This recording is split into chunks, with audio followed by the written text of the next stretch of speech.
আজকে ডিনারে কি করব, তাই ভাবলাম পোলাও আর মাটন করা যাক। মাটনের কথা শুনলেই মনে হয় যেন চুই মাটন করি। এটা খেতে তো আমার বেশ ভালো লাগে। তোমরা কি কখনো খেয়েছো এই চুই মাটন? কেমন লাগে তোমাদের জানিও না। আমি সর্ষের তেল গরম করে এতে তেজপাতা আর গোটা গরম মশলা দিয়ে দিলাম। চুই মাটন করতে পেঁয়াজের পরিমাণটা বেশ অনেকটাই লাগে। আর সাথে নিয়েছিলাম বড় বড় বেশ দুটো টমেটো।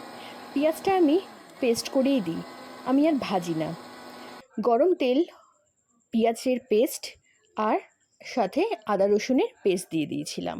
আদা রসুনের পেস্টটা কিন্তু একটু বেশি পরিমাণেরই লাগবে। পেঁয়াজটা আমি ভালোভাবে কষিয়ে নিয়েছিলাম।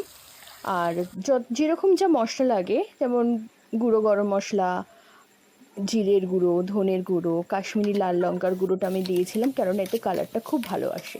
আমি এটা পুরোপুরি কড়াইতেই করেছিলাম, প্রেসার কুকারে আমি দিইনি। তবে খেতে কিন্তু বেশ ভালো হয়েছিল। তোমরাও কখনো ট্রাই করে দেখো। আমার এই ভিডিওটা ভালো লাগলে লাইক, শেয়ার, কমেন্ট করে দিও। বাই।